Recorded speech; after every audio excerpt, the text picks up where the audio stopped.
Welcome back to First Class Fantasy. I am Theo Greminger. I'm joined back with Billy Muzio. I missed you last week, Billy. It's great to have you back here. And then we have a good friend of ours, one of my favorite follows, and a player profiler legend in Josh Larkey of the 33rd team joining us today. Josh, how are you doing today, man? I'm doing well. Thanks for having me. I know when you guys posted on Twitter that the First Class Fantasy was formed, I was very happy for the brand. I always want to see player profiler doing well. Was happy for both of you. And I was excited when you were like, do you want to come on First Class Fantasy? Because yes, anything that helps me like with Billy's flying and maybe like some of that rubbing off on me, that feels like a fun second career for me. So I'm ready for this. Yeah, it's fun to fly, man. I'd love to get you up here in the band, take you around the mountains in the plane. It'd be a fun time. And Josh, you are putting in a lot of work at the 33rd team. A big fan of some of the people you've added to your staff. Shout out to Hilo.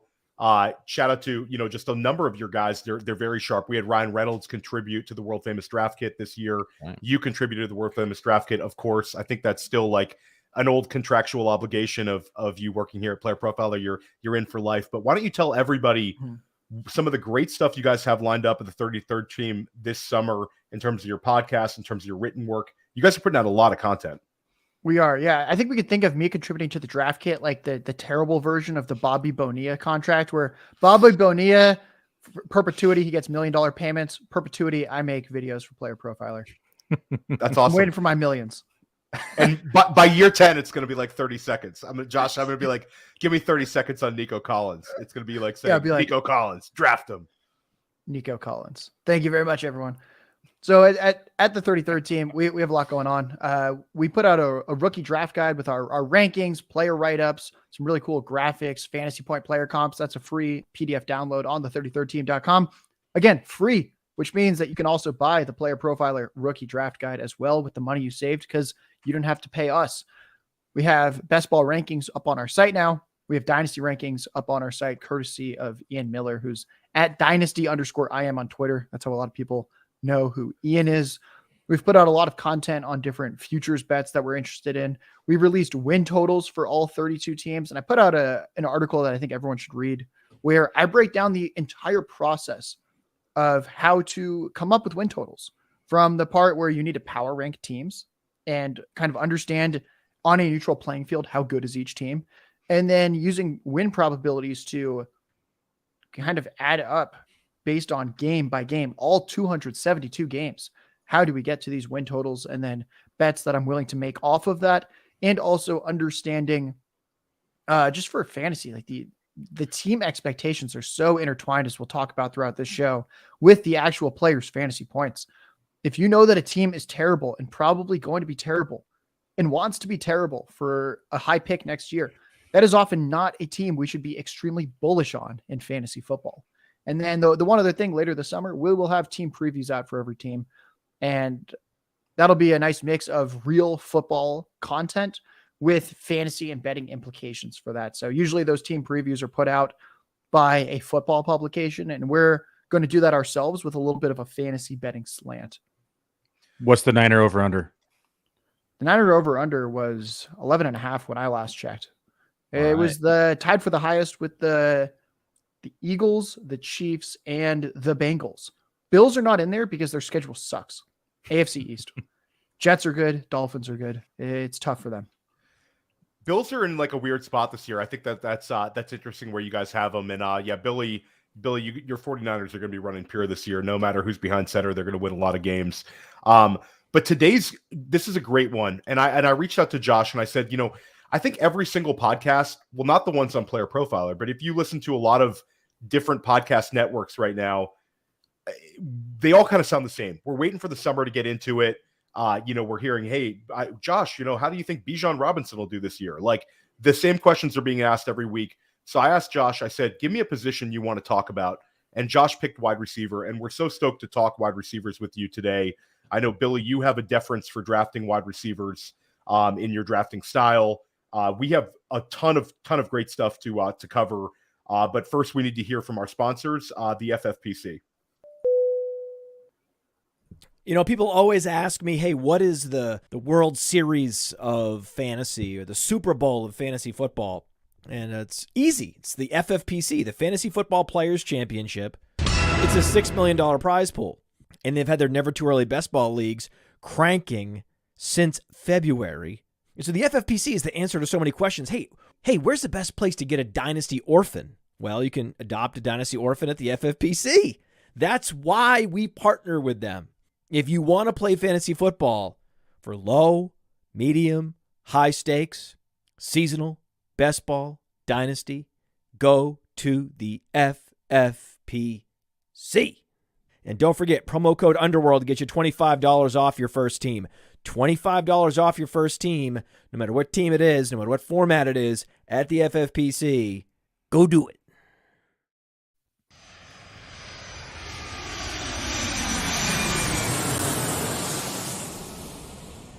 Theo, is it just me, or whenever you click in a league in FFPC, you say, go do it?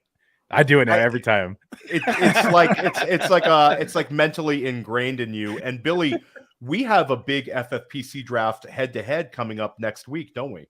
We do. The hardway draft. It's around the corner. June 1st, the hardway draft. There might be an announcement. There might be some streaming on the Player Profiler YouTube network. We're still figuring that out. Billy, what position did you get in the draft? Like when the order came out?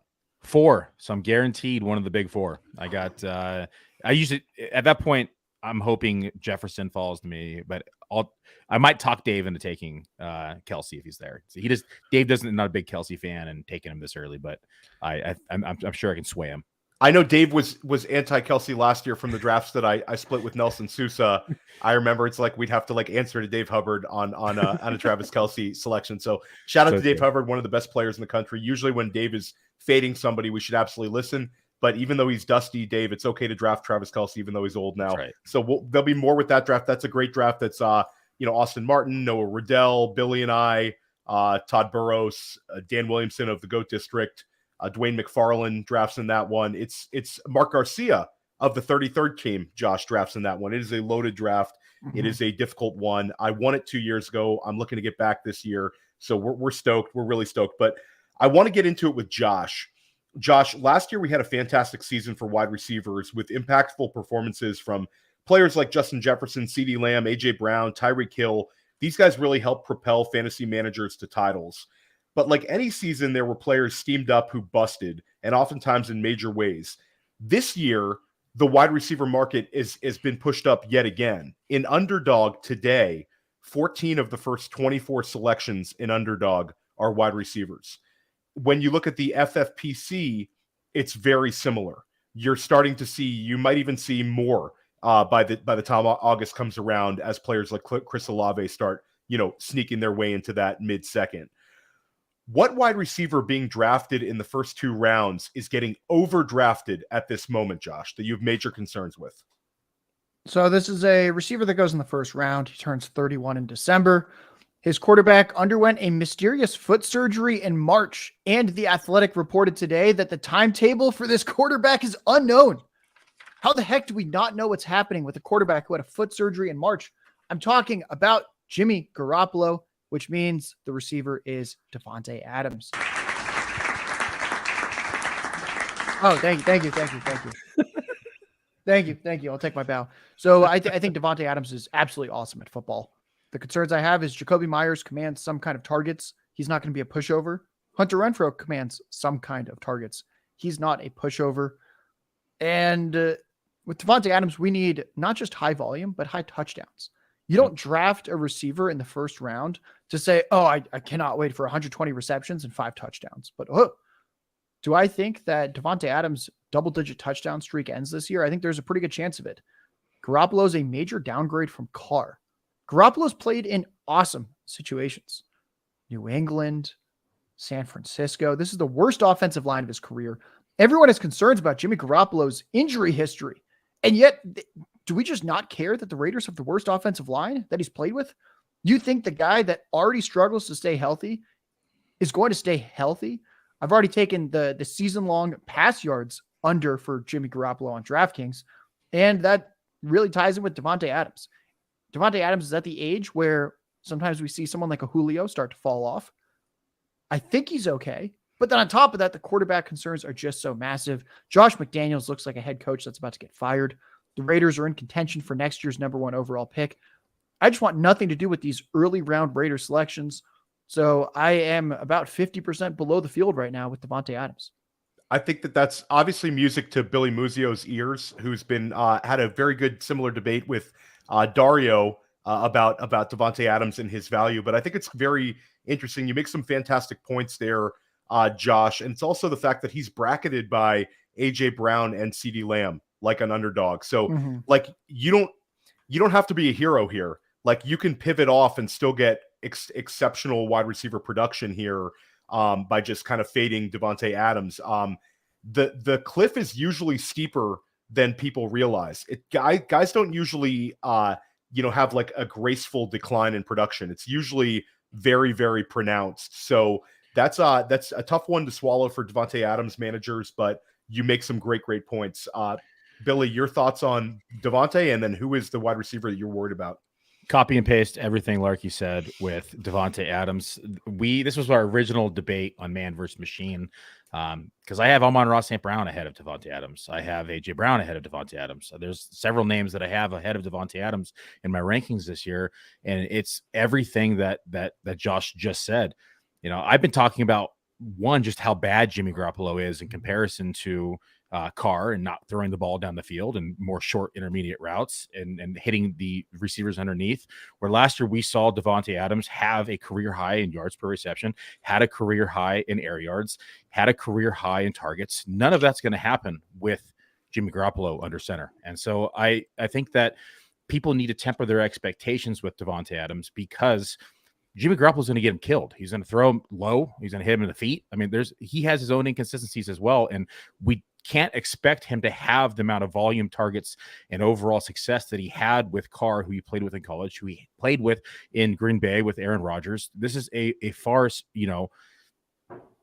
less of a quarterback with Jimmy Garoppolo when he's healthy, let alone on the field. And when he's not in the field, because we know he's going to miss games, it happens every single year. Who's the quarterback that's going to be throwing to him?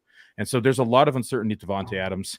That was going to be mine. So I just want to say that. The other one I think is Garrett Wilson. And I'm just not crazy about where he's going in drafts. I think Garrett Wilson is a talented receiver. I love him. I'm more concerned about the amount of receivers they've added to the passing game. I'm also concerned about Aaron Rodgers and how he distributes the ball. And he's never really, just outside of Devontae Adams, force-fed one player. He's always spread the ball around, and I think people are going to be a little disappointed in Wilson and where he's going in drafts and where he's going to finish inside total fantasy points, because we know that when they get down the stretch and into possibly playoff run, because this is, an elite defense as well, Breece Hall is going to be healthier during that time. They're going to alleviate some off of Aaron Rodgers in the passing game. They're going to lean on the running game. They're going to lean on the defense, and they're going to conserve Aaron Rodgers into playoffs if they have a push.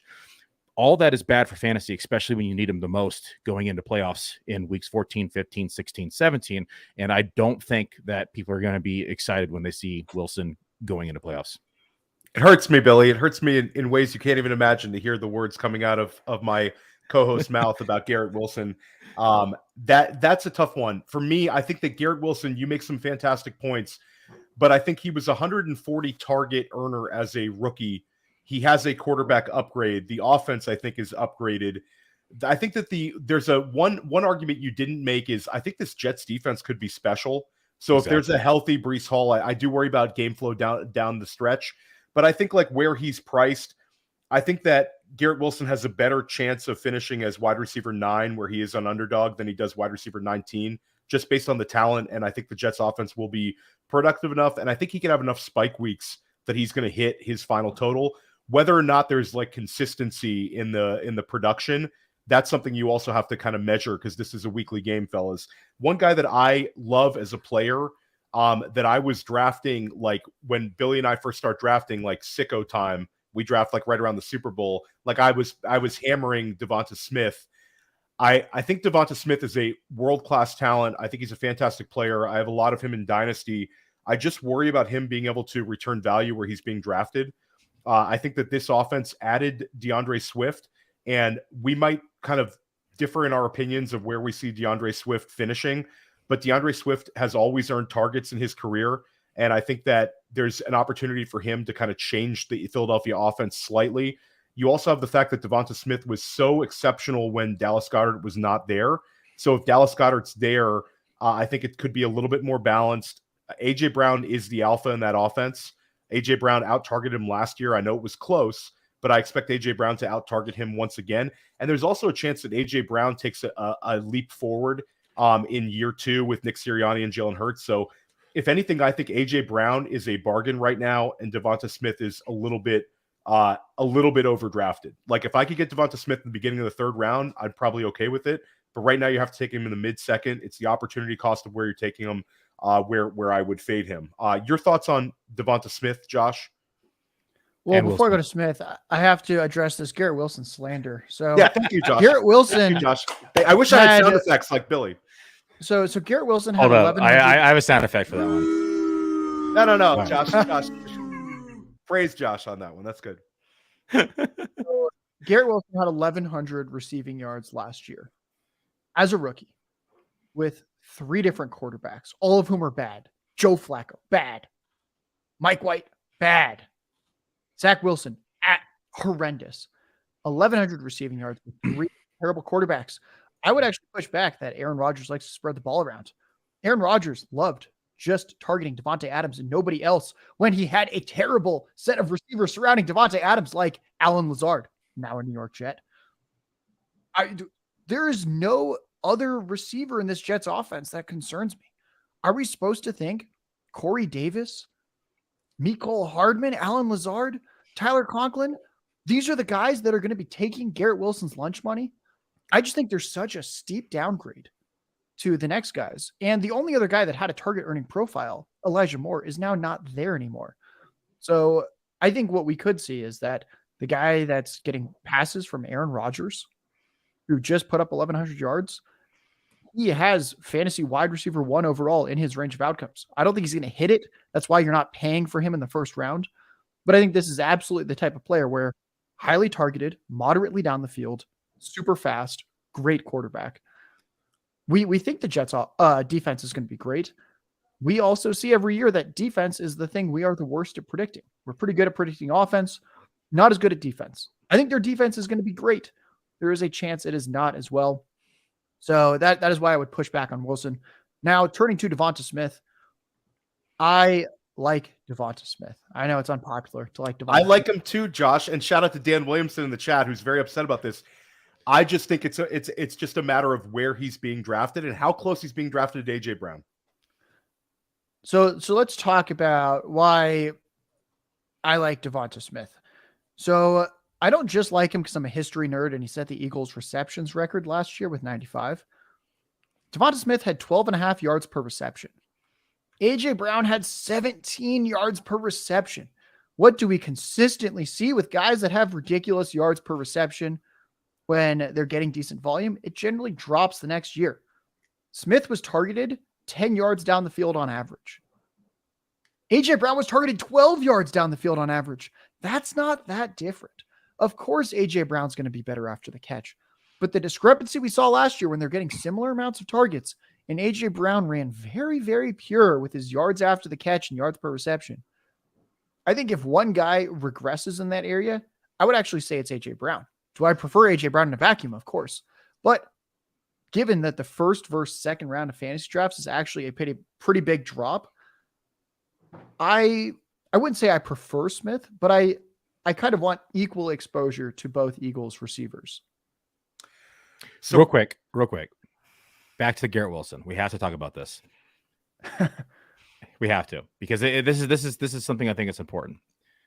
Last year we saw an increase in passing attempts just because they're playing from behind after they lost Breece Hall. Mm-hmm. Yes. Okay. We're expecting that rate to change here in 2023, right? We are expecting them to run more than they did last year. We're expecting them to be in more favorable game scripts, which would in turn also benefit the running game. The defense, which we've mentioned several times, is also going to benefit the running game in favorable game scripts. We take a look at Aaron Rodgers' career in pass attempts. We look at we can talk about the last 6-7 years if you wanted to. 2022, 2021, 2020, 2019, 2018. We'll stop there because he played injured in 2017. He has yet to eclipse 600 pass attempts in any of those years, where last year we saw a collective of this Jets team surpass that. I don't think that we're going to see Rodgers throw the ball 609, 610 times this year, which is what it'll take in order for him to eclipse the wide receiver one, or as a wide receiver one mark inside this offense. The Jets also had nobody last year, and it's not like they have anyone that's going to rival Garrett Wilson, but Allen Lazard is a familiar face that Aaron Rodgers is used to throwing. They went out and got Randall Cobb, who's more of a friend than a receiver. They went out and got McCole Hardman to create, special plays for him inside the passing game. Who's also going to be involved in the running game while Breece Hall is out in the first few weeks. So yes, dusty receivers. They still have Corey Davis there, right?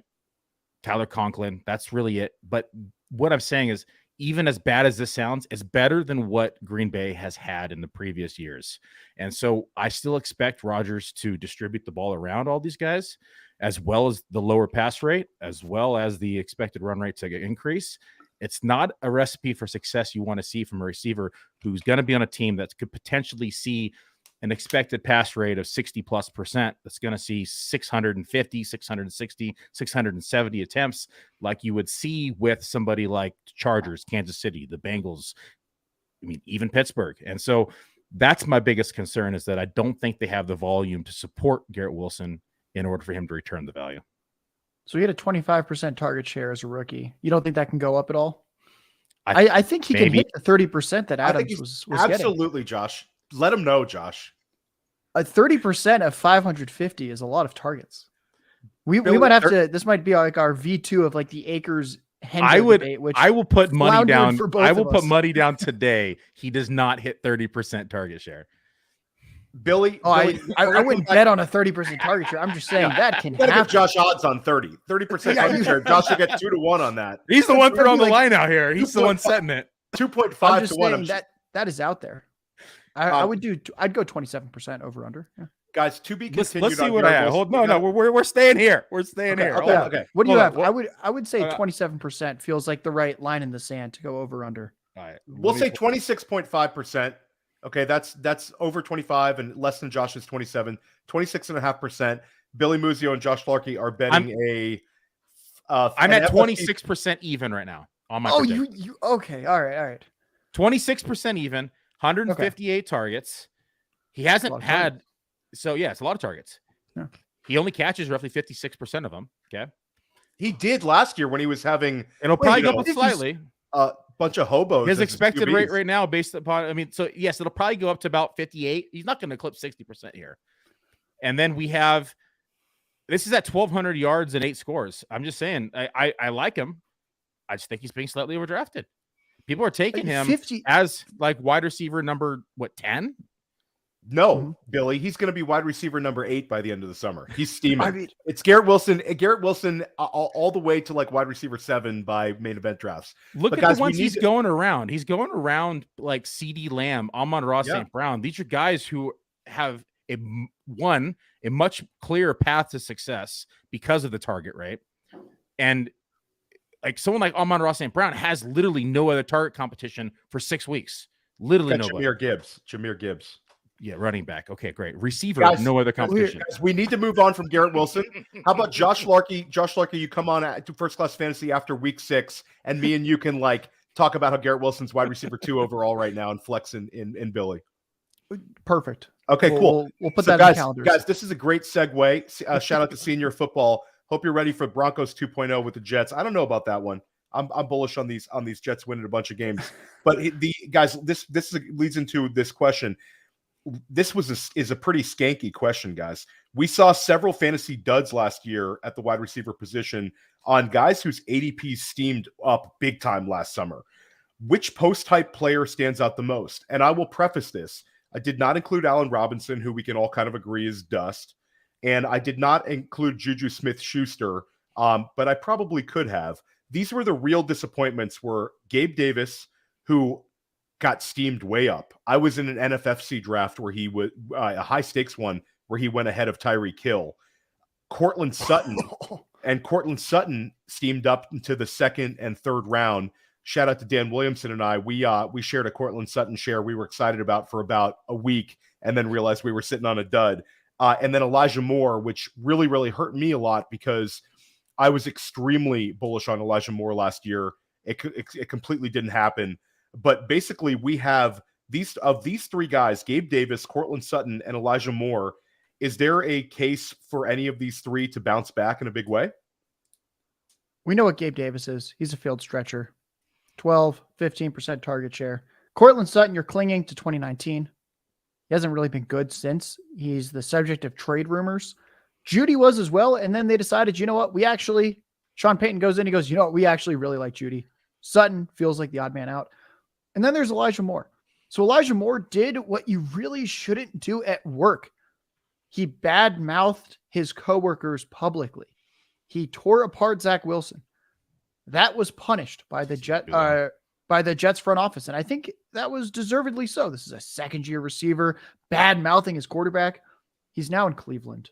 He plays with Deshaun Watson, who's been nothing but awesome prior to 6 games at the end of a season after 2 years off from football.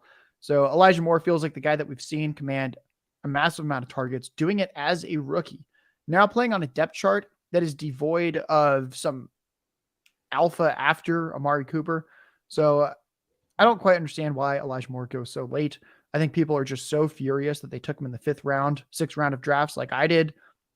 Seems like Theo did last year. And I think he looks like the most obvious bounce back out of the 3. Yeah, I think that's I'm with you on Elijah Moore.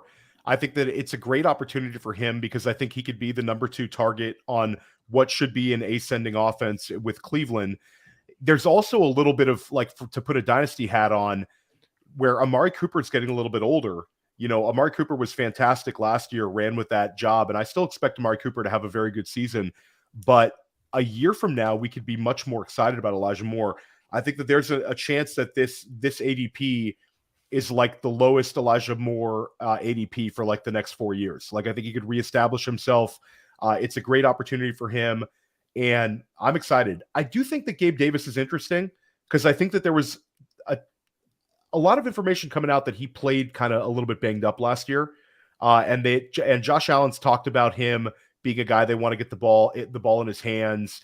We've seen spike weeks from Gabe Davis, and you know how it is. Like when it comes to fantasy scoring, if he simply has 1 or 2 more big weeks, then all of a sudden he's crushed his ADP of where he's being drafted, especially in best ball. So I'm not ready to close the door on Gabe Davis and kind of write the script, but I'm completely with you, Josh. Elijah Moore is the one that I'm excited about drafting, especially where he is now. And I think this ADP will correct as the summer moves along and we get some like good camp blurbs about him balling out. Billy?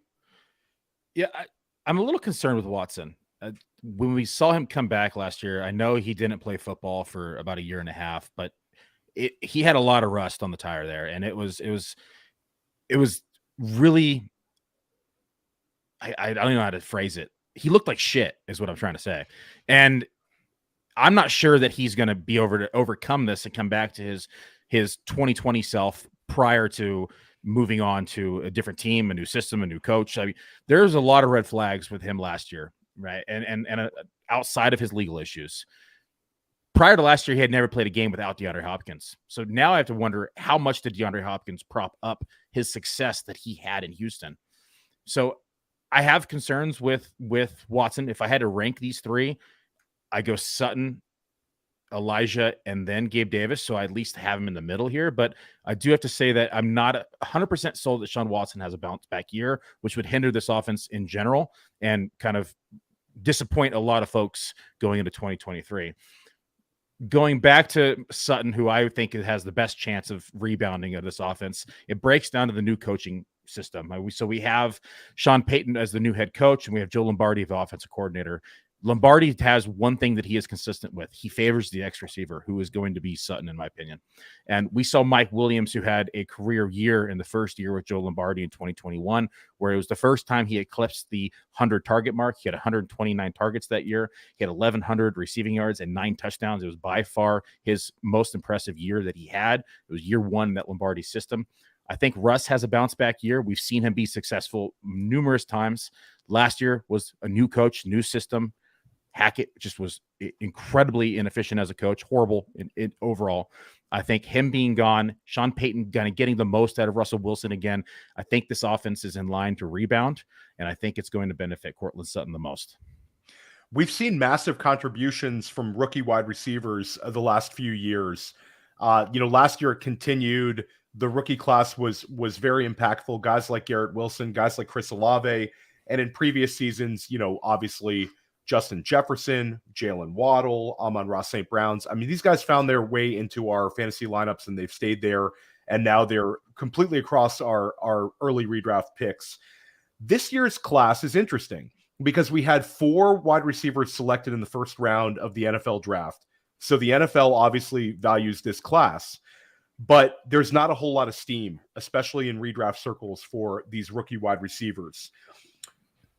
Which rookie wide receiver are you most bullish on from a redraft lens for 2023, Josh?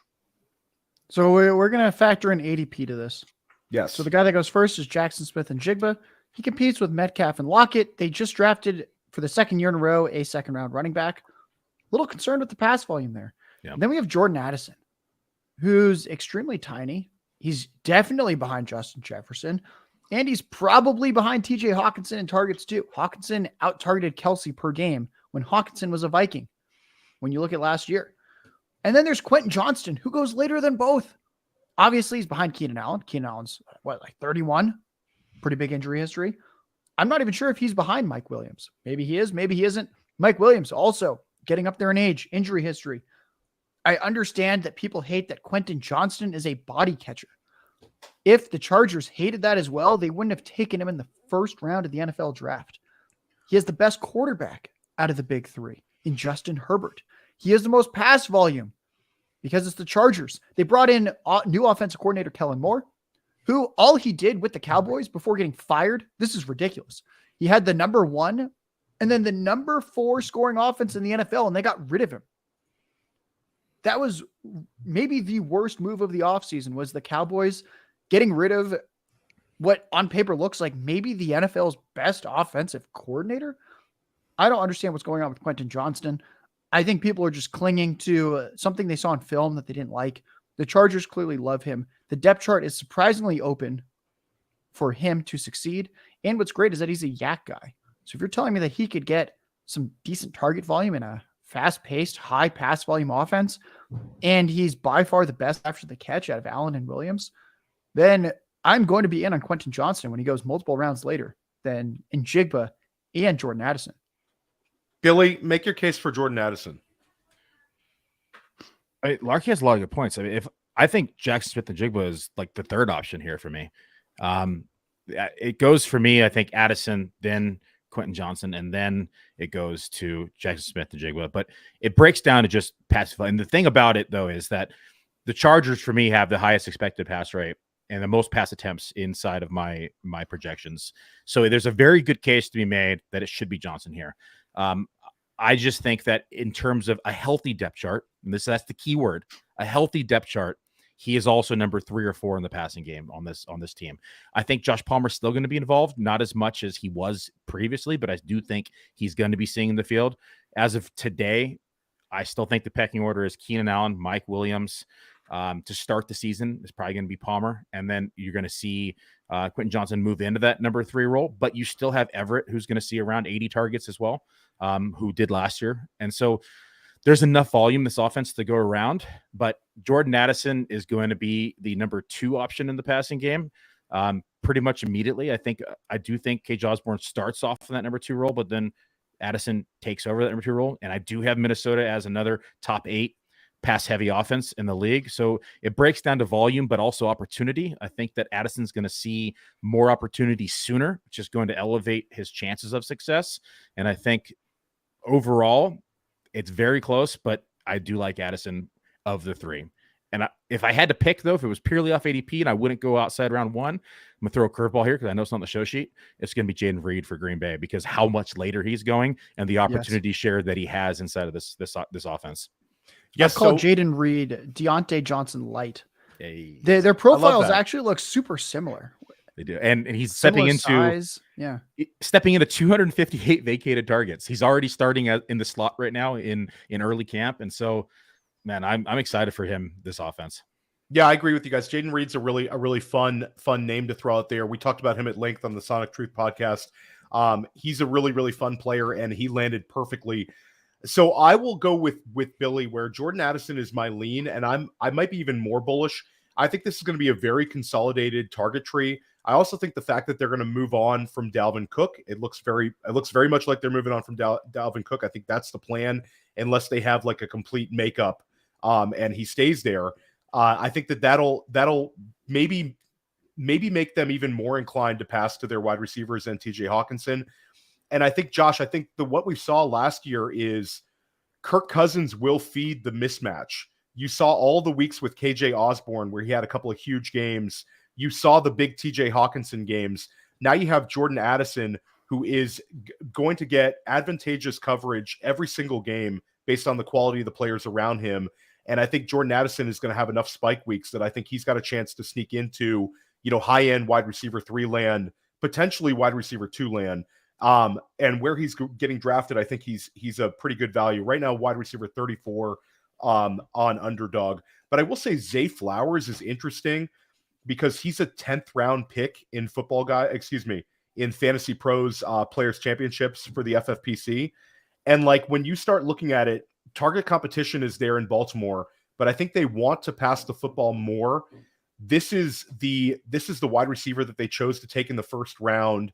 They signed Odell Beckham. We've seen Odell Beckham miss games. We've seen Rashad Bateman miss games, and now they add a dynamic player like Zay Flowers into the mix. I think he's kind of getting brushed aside because of target competition. But the great thing about him versus a Jaxon Smith-Njigba or a Jordan Addison is you're getting to draft him so much later that I think he can beat ADP just based on kind of the talent versus the opportunity cost of where we're taking him. So I think that people should be a little more excited about this rookie class. And I'm also going to go to bat for my boy Jaxon Smith-Njigba, because Jaxon Smith-Njigba is a hyper talented player. And I think oftentimes we do a great job of elevating players that are not that good that we think could have a massive opportunity for targets, and downgrading hyper talents that we think could get, held back because of target competition. We've seen this time and time again. Tyler Lockett and DK Metcalf are absolutely established players. Pete Carroll loves going to 12 personnel. Pete Carroll loves running the ball. But at the end of the day, it's going to be hard for a guy like Jaxon Smith-Njigba to not earn targets. He's done it everywhere he's gone. He did it when he had Garrett Wilson and Chris Olave around him. And I think he's got a chance to beat his ADP again. And Billy Muzio and I have a bet going where Billy gave me very good odds here. Jaxon Smith-Njigba finishing inside of wide receiver 3 land, wide receiver 36 or higher in PPR, and we bet a Players Championship on FFPC. So a $350 bet here. Josh, who is winning the bet? Billy Muzio or I? Total fantasy points, not fantasy points per game. Total. Okay, that's what I was going to ask. Total fantasy points. I have to say he finishes outside purely because we're factoring in injuries as well to this now. Pay up now, Theo. Pay up now. No, I can't. It's $350. Game, I would have gone with Theo. I'll just keep your shoes. Going total fantasy points, then I'll lean Billy, since I think that's about where I'd set his over under is wide receiver 36 fantasy points per game. Total fantasy points, injuries. Considering the guy literally didn't play this past year, then I'm gonna have to slightly lean on Billy with this one. And Theo, you made the whole point for us too. They run a bunch of 12 personnel. No. There's going to be a receiver off the field. Like any great debater, I'm able to show the devil's advocate and argue the other side. But I think that the other side arguments were made when Seattle didn't have a Jaxon Smith-Njigba. I think at the end of the day, like the guy we all think he's going to be such a fantastic player in the league. A lot of times it's very difficult to hold these guys back. And just like at the end of the day, Seattle is going to get into some shootouts here. They're in the same division as your San Francisco 49ers, and they're in the same in the NFC with teams like the Philadelphia Eagles. They need to do things to outscore these teams in the playoffs. And I think in order for them to take the next step, they need to get the ball in Jaxon Smith-Njigba's hands. So I think it's going to be difficult to hold him back. You're not getting a discount though, so it's difficult drafting him right now. Like he's wide receiver 30 on underdog, and he's going a little higher than that in FFPC. So I can understand it, Billy. He's going But- so high. He's going ahead of Lockett. He's going 'Cause- ahead of the one who's playing ahead of him. He's an elite talent. So That's that great. one we can Third option.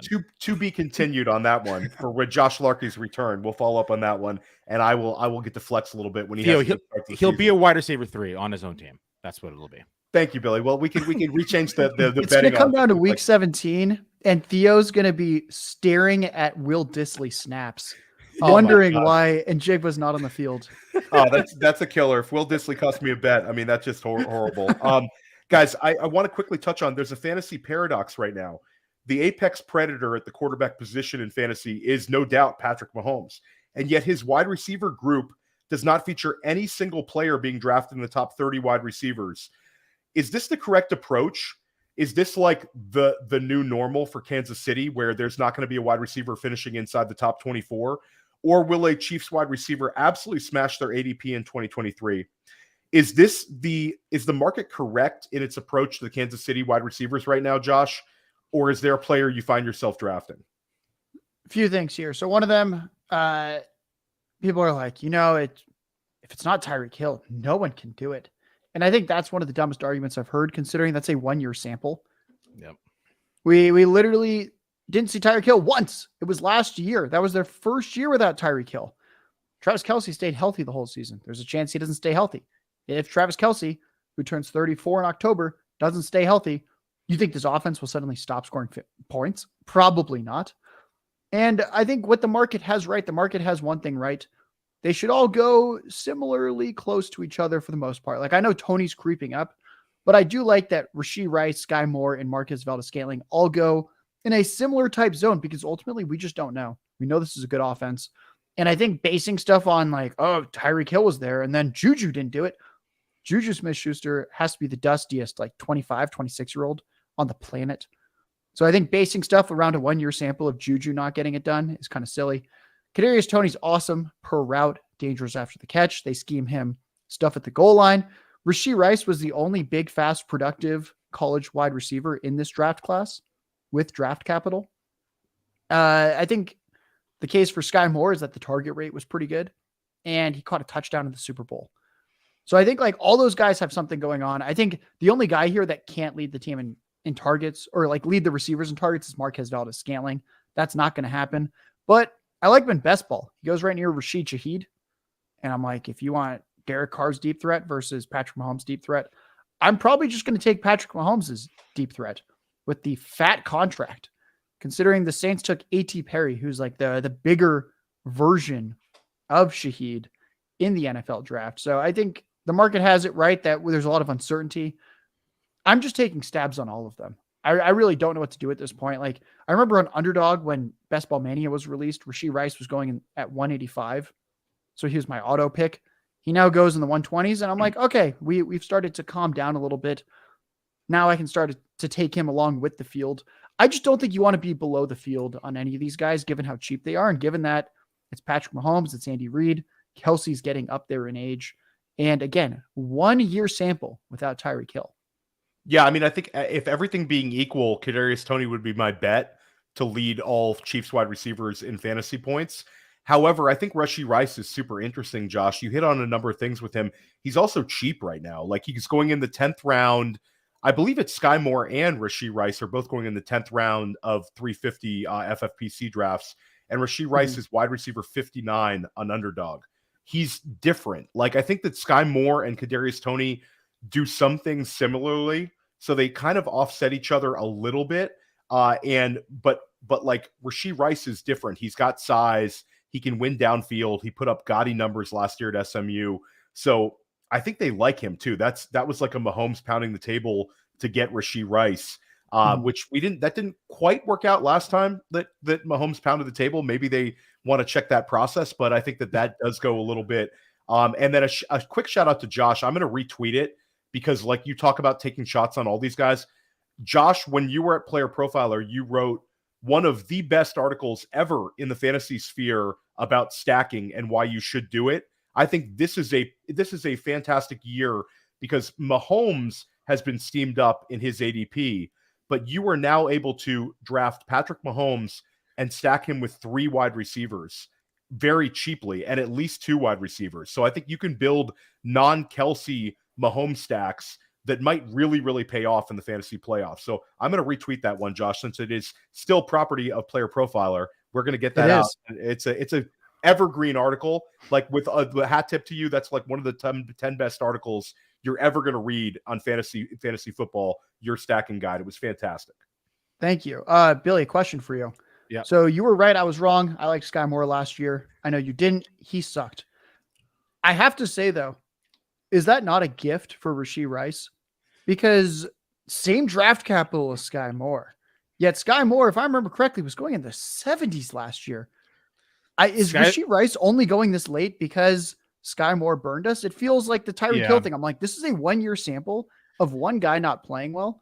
And then we just pivoted. We think Rashee Rice, really? Rashee Rice is 50, 60 picks worse than Sky Moore? So last year, it just broke down to the opportunity going into the season for me. Like I was minus 45 versus ECR on Sky Moore at the wide receiver position. He was going in like wide receiver 48 to 50 on average inside ECR. I had him at like wide receiver 96, but it was pretty simple for me back then. It was, they just signed Marquez Valdes-Scantling to 10 million, which was stupid, but they did it. They signed Juju Smith-Schuster. So they went out and paid money for receivers. We knew that a rookie was going to have to work his way into the lineup, who is now the 3rd receiver, let alone the 4th option in the passing game behind Kelsey. And so it was just last year for me, opportunity, math, money, broke it down, said it wasn't going to happen. And it unfolded that way. This year, I still think he's the odd man out just because he didn't rise last year and carve out a role. There is a lot of vacated targets, so there's a lot more opportunity for this to be anyone's game, in my opinion. And I think the correct answer is Kadarius Toney for the first 2 weeks until he pulls a hamstring.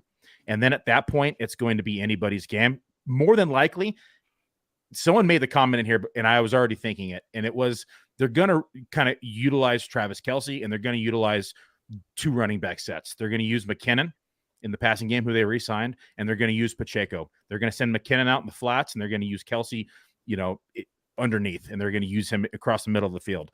At that point now, MVS is still the field stretcher. That role is what it is. So I agree with you, Josh. It's just it's going to be 10% target share roughly.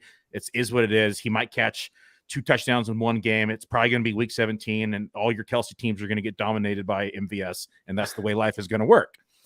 But we know what his role is. So now it's going to be deciphered between the real number 2 option in the passing game, given that Kadarius Toney is injured, or if he's not injured, how this is going to work out. Because if he's healthy, it's Kadarius Toney 100%. Guys, got to keep this thing moving. Real quick. Yeah. Rashee Rice is the answer, though, for me, just because of what he did in college. He comes in with a fresh mindset to the team. The team already knows what they have inside of Sky Moore. And there's also a chance that I think Justin Ross, who we haven't even talked about, could carve out a role in this offense as well. So there's a lot of vacant targets, like I said, 257 on the table to be accounted for. And so this could be anyone's game. It's a situation I'm monitoring very closely in this offseason, but I agree. All of them are cheap. Agree with you, Josh. I'm taking MVS ahead of Rashid Shaheed. I'm taking these all late stacks with Patrick Mahomes when I am building Mahomes teams, because because you get another week 17 fiasco against the or I should say, not fiasco, but a week 17 spectacular game against the Bengals again this year, which happened 2 years ago, and it was just fantasy gold. So love it. Guys, let's play a little bit of teammate roulette. A lot of times simply selecting the best wide receiver on the team is a great process, and it's often overlooked. A couple of years back, Cooper Kupp and Robert Woods were going identical ADPs. Oftentimes, Robert Woods was going ahead of Cooper Kupp, and then Cooper Kupp finishes as wide receiver 1 overall. That same year, you saw Brandon Aiyuk going ahead of Deebo Samuel. Deebo Samuel was a top 3 wide receiver that season. So that season was a standout. You also had Jamar Chase and T. Higgins. They flip-flopped each other in terms of their production. But it happens every single year where the second highest drafted wide receiver oftentimes can turn into the league winner. So let's play a little bit of teammate roulette, measuring opportunity cost, value, production, and gut feel of situation. Which teammate do you prefer at ADP? Let's start in Miami, arguably the best wide receiver combination in the league right now. Josh, would you rather draft Tyreek Hill at 6th overall or Jaylen Waddle at 20th overall? Jaylen Waddle is half a decade younger. As a rookie, he set the NFL receptions record with an Amon-Ra St. Brown low average depth of target role. They said, hey, Jaylen, we're going to have you become a field stretchers. Significantly lower target volume, significantly higher yardage in year 2. He might be the safest pick in fantasy when in his first 2 seasons with he's played with 4 quarterbacks, 2 different roles, not even slightly similar. The ADOT was double last year what it was as a rookie. So I will take Jaylen Waddle simply because if anything happens to Tyreek, now that he's about to be 29, Waddle is possibly the wide receiver 1 in fantasy. And even still, he's just a great pick, safe floor, even if Tyreek stays healthy. Billy. Can I cheat and say both? Because you can take them both. You can say, I want to say both on this one too. I do like both. Yeah. I like both. I don't like dislike both. Tyreek. I like both.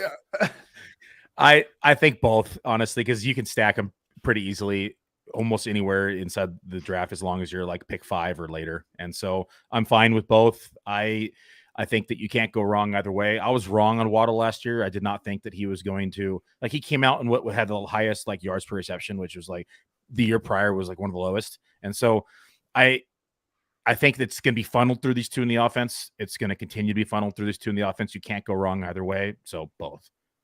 I think both is cheating, but it's appropriate here. I love Jaylen Waddle at ADP, and I also really like Tyreek Hill at ADP. I made a case for taking Tyreek Hill inside the top 5 when Billy and I did a similar process with looking at all positions. It's just, let's just really can we play the applause for Mike McDaniel?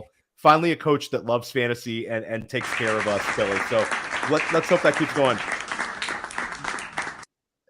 Stay with a elite pairing here. AJ Brown at 12 overall or Devonta Smith at 22 overall. Josh Larkey. We discussed this a little bit earlier. I'm going to go with both. I just didn't want any Devonta Smith slander, so I like both. Nothing more to add from our previous discussion. I'm going to go AJ Brown because I think Smith's being overdrafted. Yeah, I'm going to go AJ Brown as well. I think AJ Brown is going to beat his ADP. I think this could be a special year for him. Let's keep this thing going. Interesting one here. And this is kind of crazy how far apart they are in ADP, in my opinion. But Josh, Jacksonville with Calvin Ridley being drafted as number 39 overall right now, or Christian Kirk at 64 overall. And all of my ADPs for these wide receiver questions are from FFPC 350s. And before you answer, I have the sound effect queued up, by the way you go. Well, I first just want to say this was an absolutely biased question. The way Theo goes, these guys go really I know. apart. Well, you know what? You're right. It's just very interesting to me. It seems like the chasm grows larger and larger every day, Josh. Can we get a neutral moderator in here? What is going on? I'm actually I'll say I want exposure to both. So with Ridley, the last time that we really saw him play with the Falcons, he was just absolutely awesome for fantasy. High targets, volume, and quite far down the field. Hard to say no to that. Then with Christian Kirk, it's like this dude has rapport with Trevor Lawrence. It'll be year 2 with them. But when you look at some of Christian Kirk's peripherals, they weren't actually all that much better than what he had in Arizona. I'll give a shout out to our head of DFS, Jordan Vanek. When he started digging in, was like, Christian Kirk was great, partly because simply he played a lot and he had target, like a high pass team. So Kirk's target rate went up a little bit, but a lot of the other metrics, yards per route run, stuff like that, not actually all that different. So I think there's a reason for the difference. It's because we've seen that absolutely fantasy breaking ceiling from Ridley. But again, Kirk much cheaper. I'll take both. Billy Muzio. You know which way I'm going to go. It's Christian Kirk for me, especially at cost. And you bake an ADP. Ridley hasn't seen the field since week 2021. It's a year and a half removed from football. Same argument I had with Deshaun Watson. I'm always fading somebody anytime they get a new head coach, a new system, a new quarterback. There's a lot of chemistry that you have to learn, become acquainted with, learn the offense, get the nuances of the team. There's some questions I have with Calvin Ridley. Don't get me wrong. When he played a year and a half ago, he was a great talent. That being said, he was the only player on the team that was the offense being funneled through. And prior to that, he was in the shadow of Julio Jones and always taking on the number 2 cornerback. Now he's potentially taking on the number 1 cornerback on a week-to-week basis when he hasn't seen the field in a year and a half. I have some concerns with Ridley, and I just like the fact that Christian Kirk's been in the offense and has the chemistry with his quarterback. Yeah, I'm going to agree with Billy. Kirk, to me, we've seen it happen now 2 years in a row where Kirk's beat his ADP, and I think it could be 3 years in a row. I like Ridley too, but I really thought this was going to be a lot closer, especially with his year away from football. But like, if you look at underdog ADP, Ridley's going next to like Najee Harris and Jahmyr Gibbs. And then you look at FFPC, he's going next to Deebo Samuel, George Kittle, Kyle Pitts, and this is in tight end premium. So it's like Ridley's being drafted towards kind of his peak.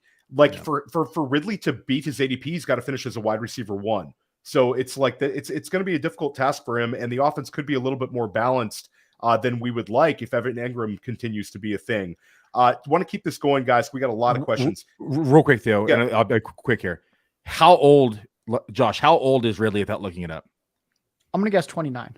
I'm good at age. 28 and a half. Yeah. I mean, we're getting towards that age apex now without being on the field as well. Just one more concern there. Not hit for a year though. So does that add, or is it take away? Well, that's a interesting question. Do you lose a little bit for not getting hit? Like that's an interesting one. Guys, San Francisco, this is a really good one because we talked about 2 years ago, Deebo Samuel drafted as the wide receiver 2 on the team, smashes his ADP, and Brandon Aiyuk disappointed. Last year, Deebo Samuel somewhat disappointed where he was drafted, and Aiyuk was a big-time contributor. He was a value at ADP. Now you have Deebo Samuel being drafted at 41 overall or Brandon Aiyuk at 72 overall. Josh Larkey. Oh, I'm gonna hot potato this one to our Niners fanatic with Muzio. So the year Deebo broke out, I had him ahead of Aiyuk. I had Aiyuk ahead of Deebo last year. This year I have Deebo ahead of Aiyuk again. And I've rotated because of how the offense is set up. This is subject to change depending upon who starts week 1. If it's Purdy, I probably lean slightly. At this point, it gets closer because now they're gonna continue to move the ball in the field. I lean Aiyuk if it's Purdy. Right now, today, I expect Purdy to miss a few weeks. It's going to be Lance. I lean Deebo because I think he'll be more involved and they'll have an emphasis in the run game. If we do see Purdy start, it's going to be Aiyuk, and I'll adjust there. But I think as of today, May 25th, 2023, it's Deebo Samuel because of his involvement in the running game. I'm going to go Brandon Aiyuk based on, the discount. And I really believe in Aiyuk, the talent. Again, I like Deebo a lot, but I can get Aiyuk here 30 spots later. So I'm going to lean towards the cheaper option. Where are you at, Josh? So I'm going to lean with Aiyuk, and I think he had the quietest 1,000-yard season I've ever seen last year. I didn't even realize until I actually just stared at some stats and was like, oh, he is quite high up here. So Deebo pretty much just didn't score fantasy points last year.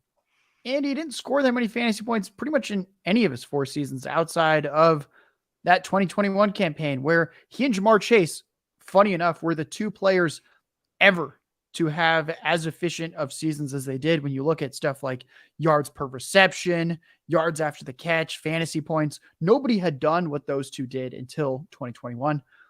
I'm leading Aiyuk because he's cheaper. He's probably going to stay healthier than Deebo given Deebo's role.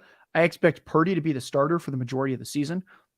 Even if Purdy misses a few games, I don't like basing fantasy decisions on the first 4 weeks because if you're awesome with your fantasy team after 4 weeks, you get 0 money. You only get money if you're good at the end of the season.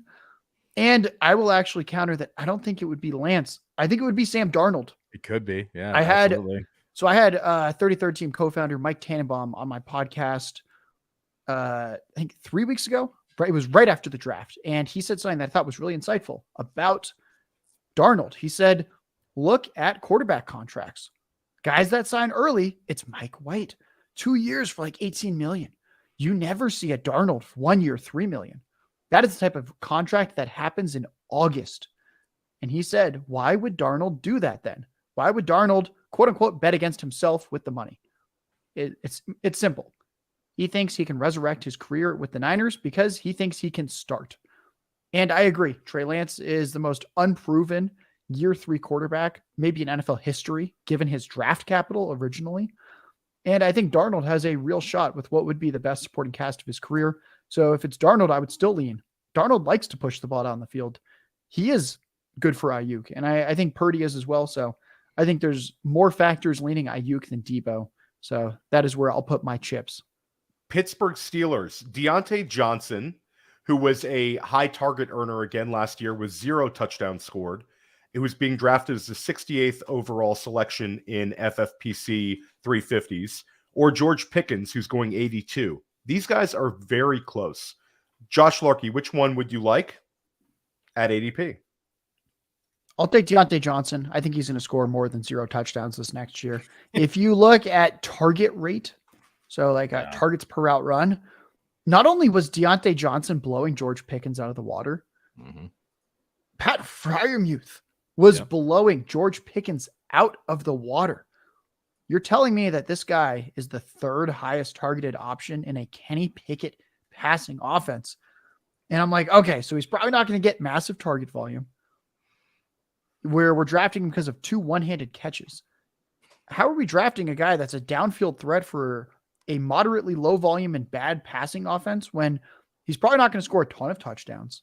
And I think we're looking at possibly a repeat of his rookie season, where in terms of actual fantasy expectations, again, Diontae Johnson, 0 touchdowns. He set the record for most targets in a season without a touchdown.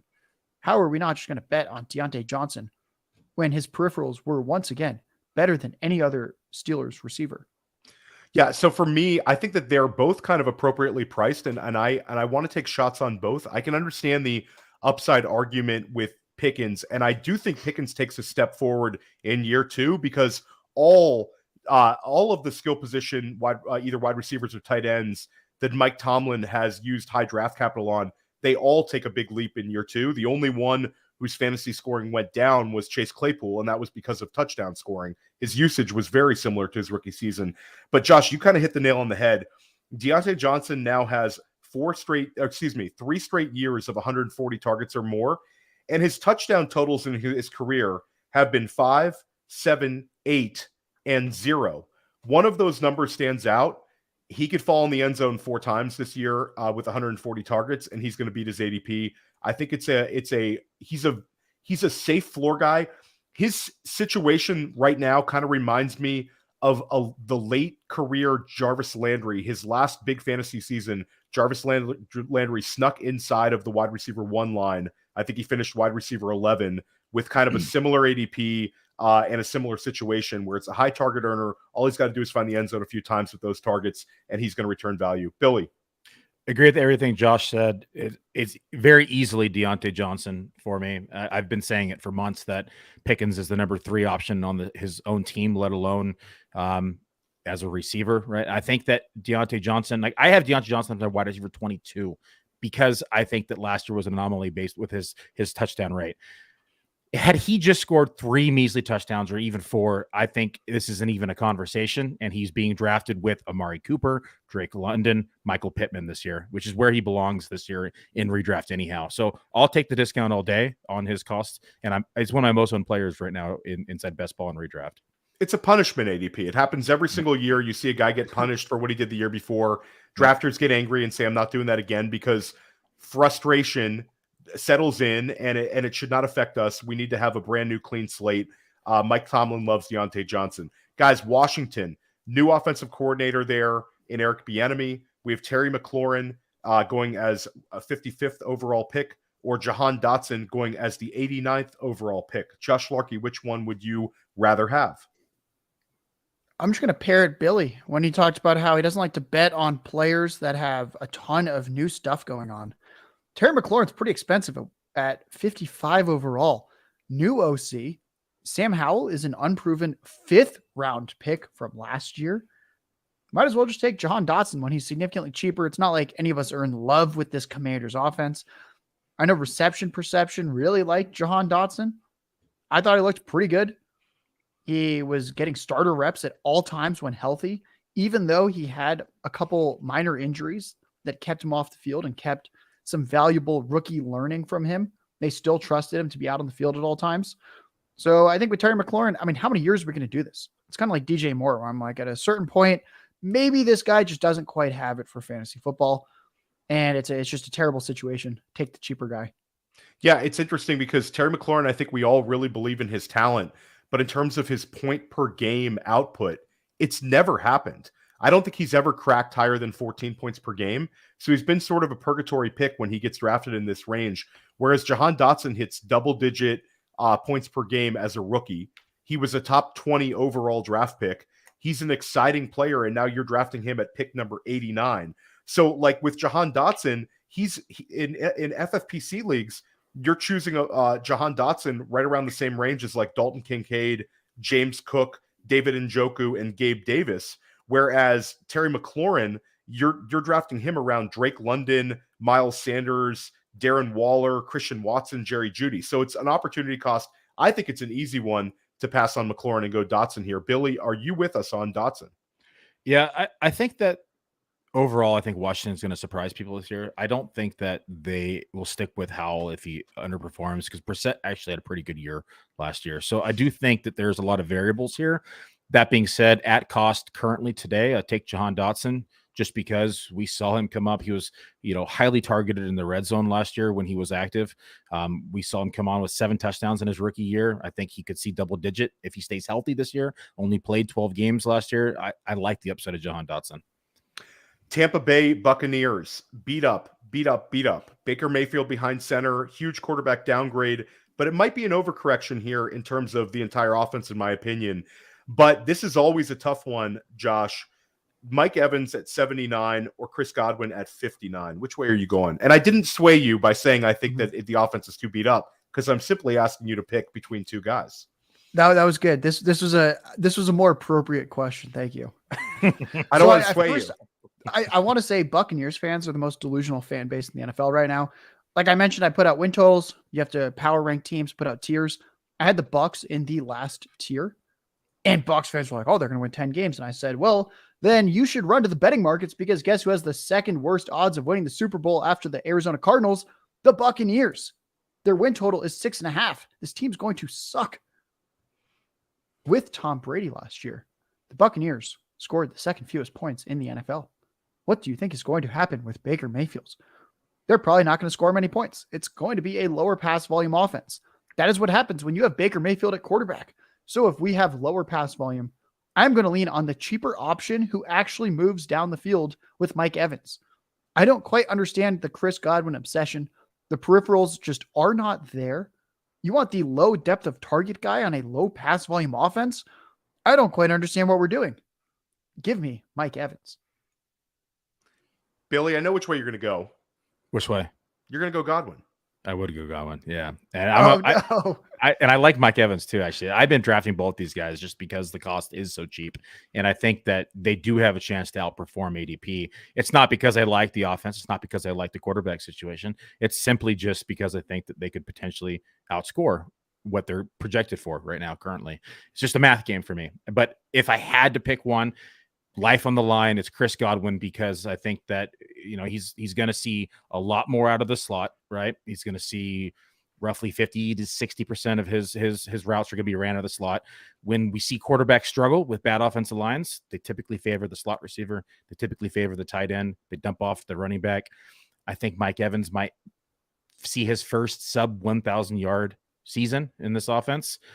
Nonetheless, I do think he would make up for it in touchdowns, because it'll kind of they'll just throw it up to him in the end zone. But I think Chris Godwin is probably the better bet from a consistency standpoint for the year.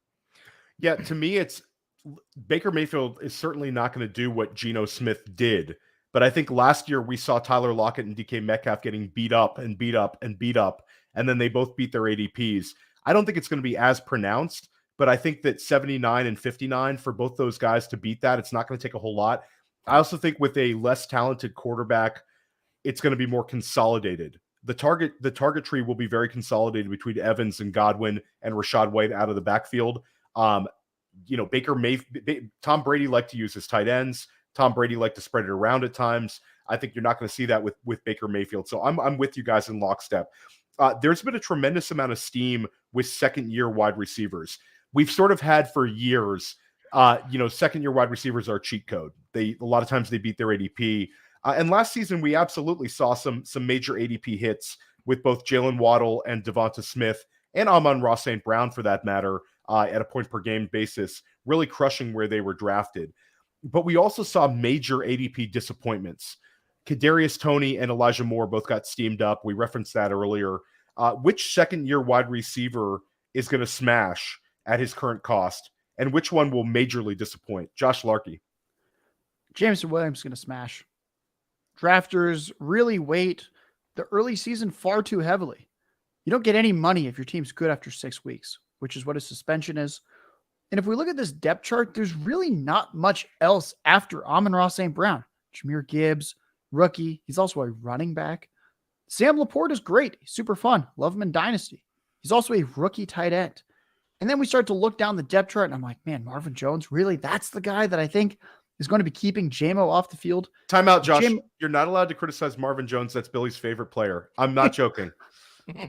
I know Billy does love Marvin Jones, so I threw that one in there. He's kind of just the staple good old boy that's been there, that has always just done enough to perform. That's why I like him. I mean, it's not like I'm going to, beat the drum to draft Marvin Jones. I'm just saying, like, round 20 pick, you can do worse. That's all I'm saying. He is a good late round pick, but JMO would have been probably the wide receiver 1 in this class if he declared. The way I think about it is he's just a special talent. And I think he looks a lot like what we saw from Christian Watson last year, where Christian Watson was breaking fantasy at times. You hit close to a 20% target share when you're running deep down the field with elite speed in a good offensive environment. I think JMO smashes. Do you guys have any issues with that before I move on to one that I'm sure everyone in the world will hate, that I don't like this player for year 2? No, I like that you're still on Jameson Williams. And I think that, like, people forget, I think a lot of times people forget you're not taking zeros if you draft him. Like, you can build your team where Jameson Williams comes in and helps you through the stretch run. The beauty about it is you can get him in round 11 him. now. Mm-hmm. You can get him round 11 FFPC now. You can take Amon-Ra in the round 1, take Goff later, and then grab Jameson Williams late, and you have right there, you're talking about 40+%, 50% of the target share in this offense in those two down the stretch. The Lions were the 5th highest scoring offense last year. That's really good. I think there's some disrespect there. This is what happens when you give Jared Goff a premium offensive line with some good weapons. Now, here's the one. This is going to be controversial because as an analytics guy, people will tell me I'm legally obligated to dry hump the target rate, the target share, blah, blah, blah. What the heck is going on with Drake London? So with Drake London, everyone's like, did you know that he had like the world's highest target share as a rookie? And I'm like, oh, that's very interesting because he was competing with Olamide Zaccheaus for half the season. Kyle Pitts barely played last year. Drake London was only good in fantasy when Kyle Pitts was out. When Kyle Pitts was out, people like to say, oh, but when they were on the field together, Drake London out-targeted him slightly. I do not care. They do not pass the ball in this offense. People will say, oh, natural regression. They had just under 25 pass attempts per game. It's going to go way up. Well, a team that took running back Bijan Robinson at pick 8 does not immediately scream to me, we want to pass the ball a lot more. A team that is rolling with Desmond Ridder at quarterback does not scream to me, we want to pass the ball more. I don't understand what's going on with Drake London. Just give me Kyle Pitts because he plays tight end in that offense. If you want a pass option, I just don't understand what we're doing at this point. Why are we quoting target share for Drake London when we already can all agree they're not going to be passing the ball very much? Look at the target volume. I don't see how he's getting more than 6, 7, 7.5 targets per game next year. I think I love it's it. Billy. Where's he going in? What's his ADP? Like wide receiver what?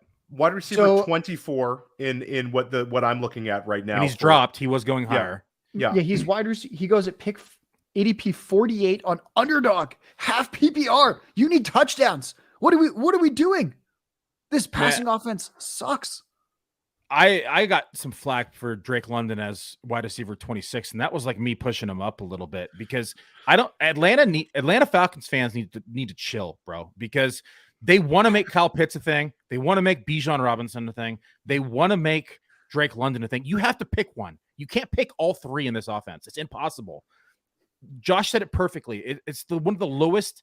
It's my projected lowest pass volume offense in the NFL. I don't even have them projected for 500 pass attempts. Okay. So that goes to my argument. We've had this all last couple of weeks about Bijan. Why I don't think he's RB2. We should not be drafted as RB2 because he's not going to see 100 targets. He's not going to see 80 targets. People are going to be disappointed when he gets 55, 60 targets because this offense is not going to pass the ball over 500 times. Now you have Kyle Pitts. Everyone's trying to make a thing. Again, they just added Bijan. They have Drake London. Everyone's acting like all these guys are going to see 25% target share. They're not. They still have ancillary pieces in this offense that are going to be involved. Like it or not, Patterson is still there. Like it or not, Mac Hollins is still there. Like it or not, Algier is still there. There's pieces that are going to affect everybody in this pie, and they're not going to be even close to ADP when the time comes because of the pass volume of this offense. Thank you, Josh. Who is your second year wide receiver smashing at ADP, Billy, before I can rebut Bijan Robinson? And I can't believe you guys are making me talk about a running back on our wide receiver show. I can't believe it. That's fine because everyone says he's a wide receiver when he's not. But okay. John, my number it's this one's easy because he's starting to climb now. I gotta just shut up when I stop talking about him, but it's John Mechie. To me, people don't even look at his year 2 because he didn't play last year, but he was still drafted in the beginning of the second round, picked 12 in round 2 last year. This offense is going to be bad. They're going to be playing from behind. They're going to be throwing the ball a lot. And he's only has the likes of Nico Collins, Robert Woods, Noah Brown, Amari Rodgers to compete against. I think he can step into the number 1 role pretty quickly in this offense.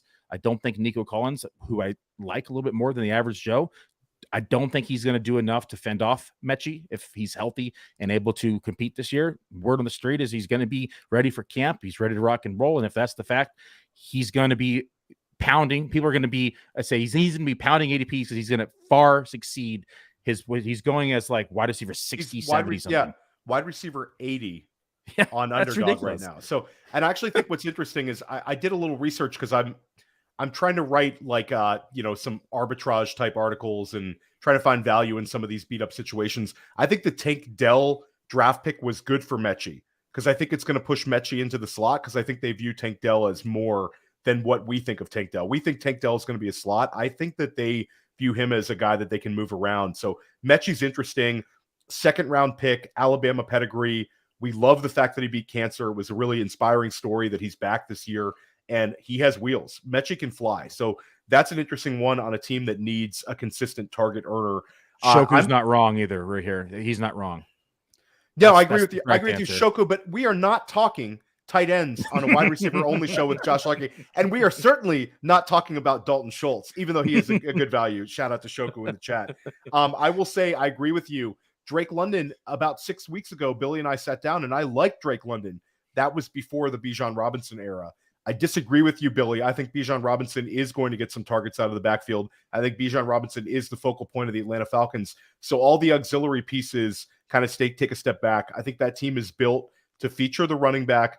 The defense is going to be a little bit better. It's a winnable division. And I think Drake London's going to have trouble beating his wide receiver 24, capital. I think it's kind of dynasty take lock where we truly believe in Drake London, the talent. If you put Drake London on a number of other teams, I think he's smashing. We're not arguing the talent. We're arguing the situation. And I'll say for me, Treylon Burks right now is getting drafted. Like I thought post NFL draft, we would see a bump up for Treylon Burks because there is no target competition in Tennessee, alongside of him. And I think Treylon Burks, like we talk about guys who are going to get 25% or more target share. If Treylon Burks is healthy, that's a guy who could get a 28% target share. The offenses could struggle, but Treylon Burks is going to have a weekly floor. He's the kind of guy that I think he gets drafted at wide receiver 34. Like he could finish wide receiver 18 just based on consistent volume and the fact that he has some talent. Last year he flashed it. So I'm big on Treylon Burks. I think it seems kind of like low hanging fruit, but I'm ready to pick the fruit and eat it. Josh, where are you at on Treylon Burks? I like him. I think he's like the sneakiest high 20% target share guy at this point because there's, like you said, this is a practice squad depth chart after Burks, Nick Westbrook, Akine, Kyle Phillips. I don't even know half the dudes on this team. Is Racing McMath there? I know the name. He doesn't play. It's actually the worst depth chart in the NFL if you just hide Treylon Burks' name. Shout out to Jason Allwine in the chat. They have another great episode of Trade Gods coming out, I believe today, with our boy Matty Kiwoom as well. So that'll be a good one to listen to. Josh, I can't believe you don't know the likes of Reggie Robertson Jr., Trayshawn Harrison, Karis Jackson, and Mason Kinsey. If You might be making up. Are you making up names? The last one he made up. Josh. The last one you made up, Billy. You made No, it up. those are all. That's the depth chart. Those are all real. I don't know I'll be honest. I work in this industry. I don't know those players. Bob Smith. The only has one a who chance. knows them is Bob their Smith mom. has a That's why. chance. Guys, we're going to get super skanky with this question. In 2021, Hunter Renfrow finished as the wide receiver 11 overall. You could talk about guys missing. You could talk about whatever. But at the end of the day, he finished inside the top 12. Last season, Zay Jones was largely undrafted. And a hat tip to our NFFC listeners or FFWC listeners. In FFPC, Zay Jones was not drafted. So maybe in your league, he went in the 19th or 20th round, but let's call him an undrafted player. He finishes inside the top 36. And Curtis Samuel just missed. He was like wide receiver 40 as an undrafted player, which, as we know in best ball, helps us a great deal. Josh, despite the depths and effort of analysts like yourself, like Billy, and drafters putting in all this work trying to identify every little player under the sun, leaving no stone unturned, some players still slip through the cracks. Who are some undrafted veteran wide receivers who could finish as wide receiver 3s or higher? And I want to go first on this one because I'll say, Billy, you stole the thunder because my two players were going to be John Mechie or Tank Dell. One of those two can finish inside the wide receiver 3 line because I think the teams have big plans for both of them. And I think that they're going to get low ADOT targets, and I think they could be compilers with a little bit of speed. And I think both those guys have a chance to finish like inside the wide receiver 3 line. I also think this one's not quite as bad. He's getting drafted, but he's getting drafted like as a wide receiver 55-ish.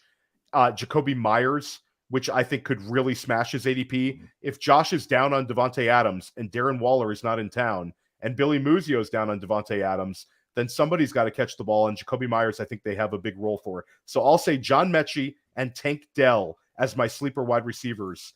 Josh Larkey, give us somebody.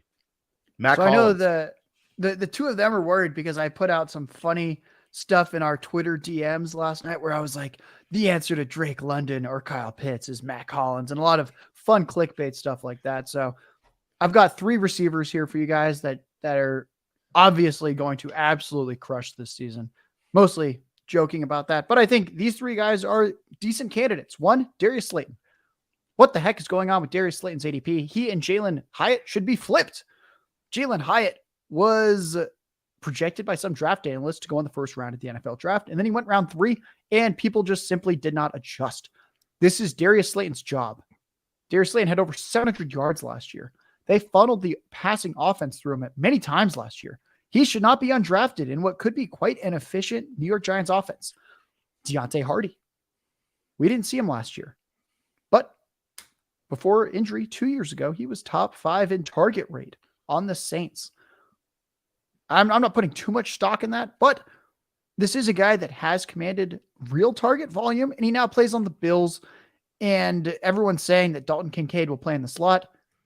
I don't know. Maybe that could happen, but when you look at the rest of the depth chart for slot receiver, it's like Khalil Shakir, Diontae Hardy. I think there might even be like one other guy there, if I remember correctly. It's a pretty bleak depth chart. The third guy, we're going to dig so deep because I know there's people out there that look and they go, Josh, what are you talking about? That guy went round 20 in my draft. That's not undrafted. Okay, you want really deep. Let's look at an offense we love. Miami. We love the Dolphins offense. Tyreek Hill and Jaylen Waddle could get injured. There is a receiver on the depth chart with multiple 20+% target share seasons. It is not Braxton Berrios. It is not Cedric Wilson. It is the third name change man himself, Robbie Chosen Anderson, who runs in the 4.3s with multiple seasons of 20+% target shares. That is the absolute latest guy. If you want to scrape the bottom of the barrel, where if we blink and it turns out that Hill or Waddle has an injury and is out for most of the year, that is someone that could theoretically step up and handle volume in what should be a great Dolphins offense. I love it, Josh, how dumpster divey you got on that answer. That was well thought out. I really appreciate that. Robbie Chosen Anderson, that is the first time in first class fantasy history that Robbie Chosen Anderson has been mentioned on the show. So hat tip to And Josh it'll Larkin. probably be the last, by the way. And it'll be the last. Yeah. we might ban it. We might ban it. But it was well thought out. He didn't get on the field for the Cardinals, so I want everyone to remember that he's probably terrible now. But hey, we're digging deep. He was too tall for Cliff Kingsbury to be comfortable with. Cliff likes those 5'9", 165-pound receivers a lot.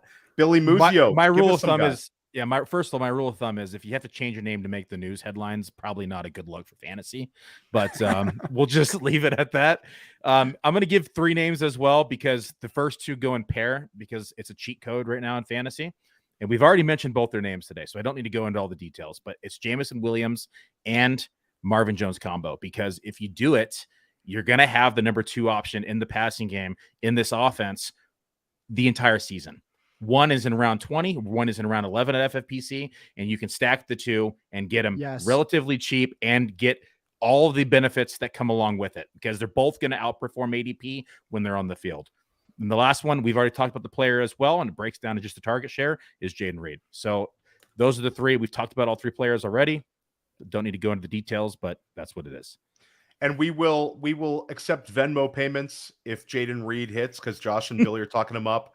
John Mechie, we'll accept First Class Fantasy Venmo. We'll have to tweet that out at some point. Yes. Billy, Josh and Billy, there's a very simple way of looking at this game. You take a step back and you look at the offenses that are being a little bit underrated. Usually this sort of thing is a great way of picking players that all beat ADPs. Last year, Philadelphia, both wide receivers beat their ADP. Dallas Goedert beats his ADP at tight end. And it goes hand in hand with Jalen Hurts crushing his ADP at quarterback. Jacksonville Jaguars, Trevor Lawrence crushes his ADP, and he takes up Evan Ingram, Christian Kirk, and Zay Jones with him. We also saw Miami, Tua Tagovailoa, Tyreek Hill, Jaylen Waddle. These things all go hand in hand. So to take and obviously Geno Smith, DK Metcalf, and Tyler Lockett. So we have 4 big examples of this last year.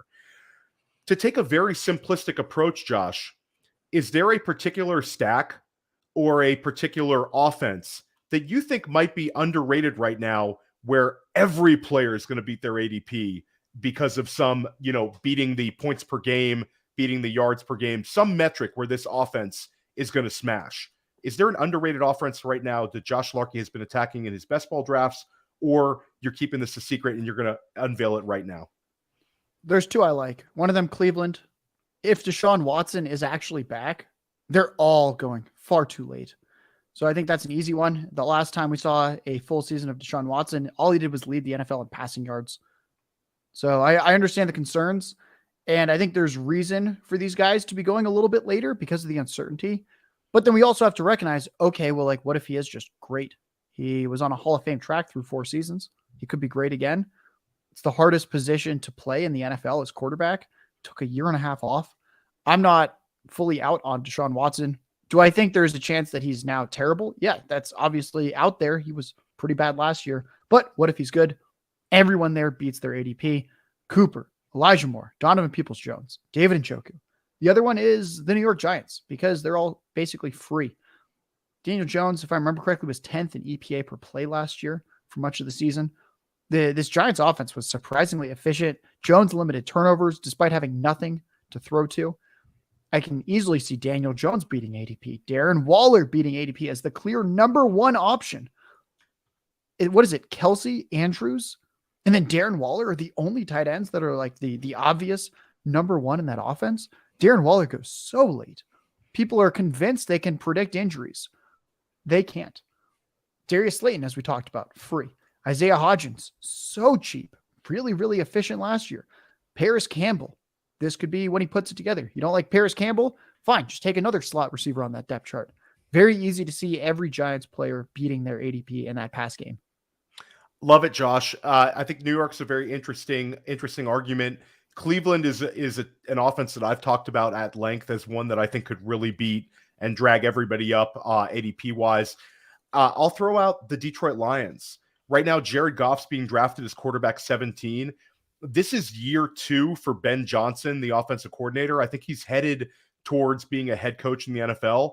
The Lions have a very high win total. You guys have already referenced Jameson Williams. Like this could be the year where Jared Goff finishes like quarterback 9 and you see Sam Laporta beat his ADP. Amon-Ra St. Brown has a top 5 wide receiver season.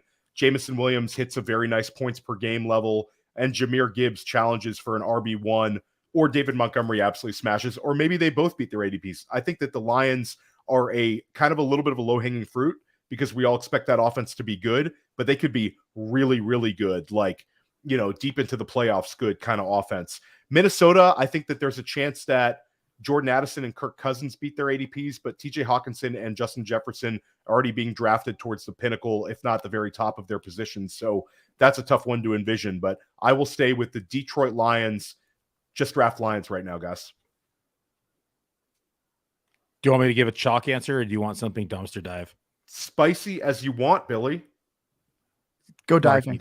To go diving? Okay. Yeah, let's go diving. Carolina Panthers. That's sick. You're a sicko. All right. No more diving. No more diving. The show's over, everyone. We got to talk, Billy. You can get any wide receiver on this team in round 14 or later, like middle around 14, almost the end of round 14. And the first of the group going up the board is DJ Chark at pick 173 at FFPC. Then you can get Adam Thielen at pick 142. I'm sorry. Yeah, no, Adam, he's going first. 142 Adam Thielen, then 173 DJ Chark, and then Terrace Marshall is going in the 300 on average. 316 is where he's being drafted. So if we do see them outperform the quarterback, it's going to all break down to the quarterback.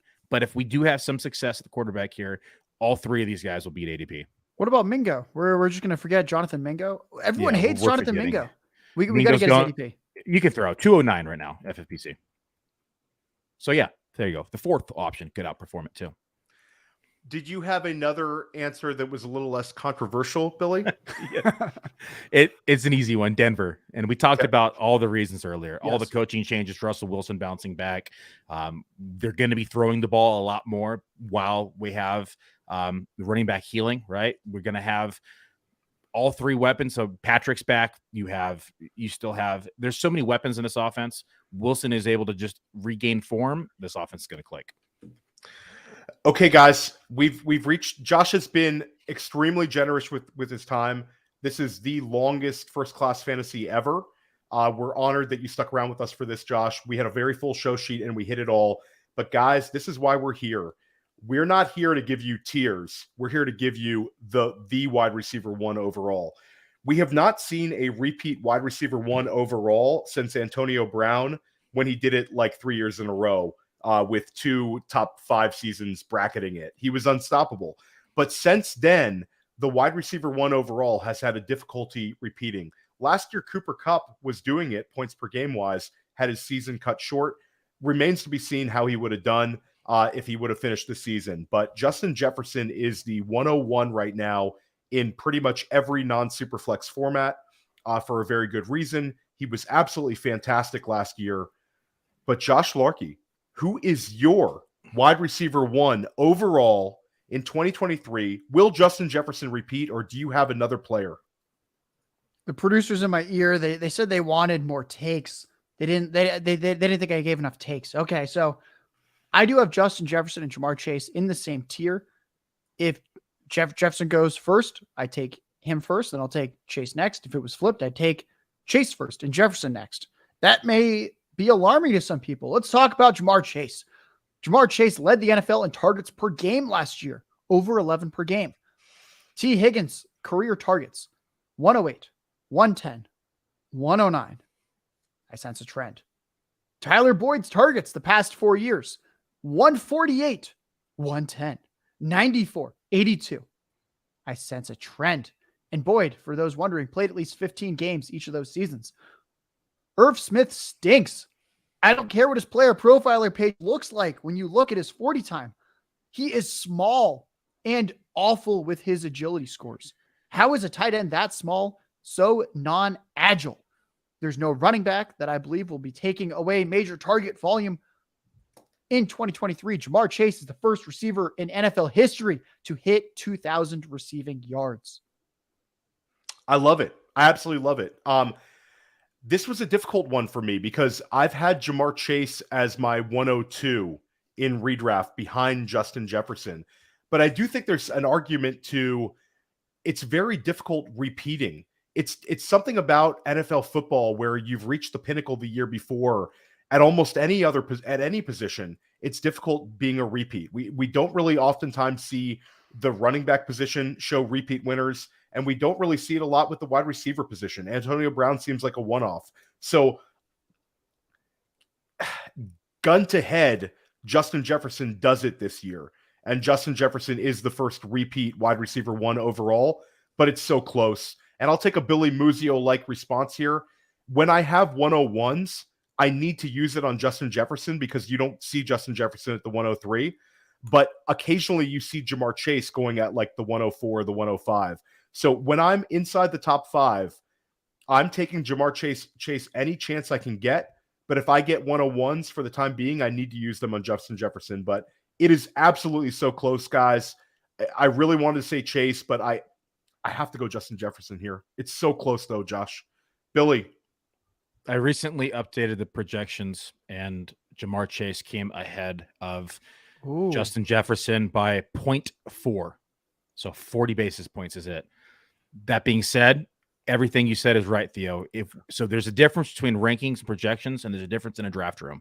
If we're in a draft room, you have to take Justin Jefferson because he does not slip past those spots. And if you need to diversify your portfolio and you want to get some Justin Jefferson and you have the 101, you have to take him in order to diversify the portfolio, where you can get Chase at 2, 3, 4, and even 5 sometimes. That being said, I do think that Jamar Chase has a chance to decrown Justin Jefferson here in 2023. And it breaks down to just overall usage. Larky brought up a lot of points, so I won't touch on those again. But you look at expected fantasy points per game. Jamar Chase was number 1. You look at route participation. Jamar Chase saw 100% route participation. Very hard to do. Where we saw Justin Jefferson at 96.7. Both elite categories, but I want someone who's running in every possible route when he's on the field. You look at snap rate, Justin Jefferson saw 91.5%. Jamar Chase saw 93.1%. Target share, they're both at 29.3. So I want the person who's going to be running more on the field. I can't believe you're saying that Justin Jefferson isn't running as much as Jamar Chase, but when we're looking at this close of a tier and we're trying to figure out who is the number 1 receiver, there are a lot of factors pointing to Jamar Chase. I like the offense. It looks like if we knew today that Mixon was suspended, or we knew today that Mixon was off this team, I think it's pretty clearly Jamar Chase at that point, because now it just opened up a lot of opportunity from them to hyper focus in the passing game and to kind of move on from the running game. And it's going to see a big shift in expected plays. We have to take that contingency value or that contingency into plan when we're looking at projections, and we have to look at it and say, what if? And I still think that the answer is Jamar Chase. I love it, guys. This was just fantastic. Josh, please let everybody know where they can find your work, what podcasts you have coming out. So you can find everything that I do on the33rdteam.com. You can find me on Twitter at JLarkyTweets. And check out the 33rd Team Podcast Network on Apple, Spotify, wherever podcasts are out there. That is all. You go to any of those areas, you can find me. You don't know where to find something that I mentioned on the show, you can DM me on Twitter. My DMs are open to everybody out there. Though I'll be honest, if you say something mean about me, I will either post it on Twitter publicly or ignore you. Theo, Billy, thank you so much. I know we took 100 minutes on this one, but I think when people listen, they'll say, you know what, that was 100% worth it. Yeah, we couldn't shut it down. This was too good today. I really would also encourage everyone to go back and listen to John Daigle and Scott Barrett our last 2 weeks. Billy and I have been putting out, I think, some of the best guests we possibly can. Josh, you obviously added to it. You were tremendous today. And if you like hearing Billy and you like hearing me and you like hearing Josh talk about players, please purchase the all-in package, because the world-famous draft kit, you get to hear Josh Larky's thoughts on Jonathan Taylor. You get to hear Billy Muzio's thoughts on Amon-Ra St. Brown. You get to hear my thoughts on several players. Josh referenced reception perception. You get to hear Matt Harmon talk about Chris Olave. We put together something great and really encourage you to go out and purchase it. And then next week, Billy and I have the Hardway draft on June 1st. So we're bringing in Nelson Sousa of FTN, our friend and one of the best players in the high stakes streets, as our next guest. We've got some other great shows lined up. We're going to do, if you like our wide receiver show today, we're going to do a tight end one with Andrew Cooper of Fantasy Alarm and Dan Williamson of the GOAT District, the two tight end whisperers. They're going to come in. We're going to break down the tight end position. Billy, we got a summer of awesome stuff at First Class Fantasy. What do you have for the Dominator this week? Tomorrow I got Matty Kiwoom. I have to send him a show sheet still. So Matt, if you're listening, I'll send it to you tonight. But that's it for tomorrow. I had the man versus machine yesterday with Dara. We broke down the NFC West. The week before that, we broke down the NFC East. So we're just moving through the projections and the divisions. We're going to continue that into camp. So we have a lot to discuss in the projection side. So make sure to catch those over on the Player Profiler YouTube channel. Excited to dive into projections. I had Jake Seeley on last week. We talked projections as well, kind of dove into our rankings and identified players that we were had some gap on.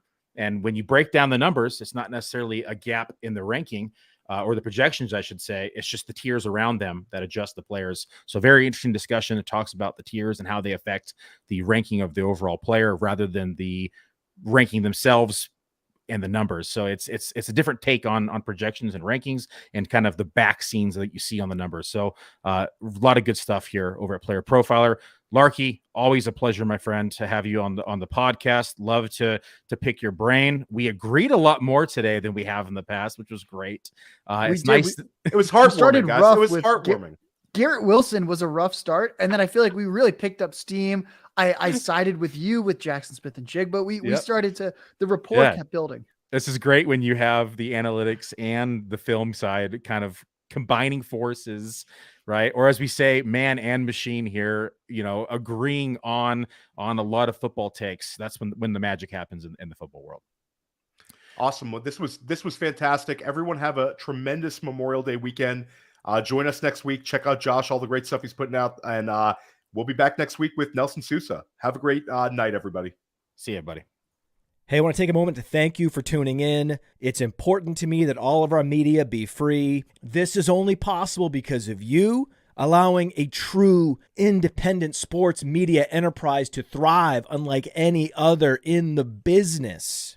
So please subscribe to the All In Package to continue to make all this possible, to ensure that all of our stats, information, data, content is available to you, especially you, the people that get the site and get the show.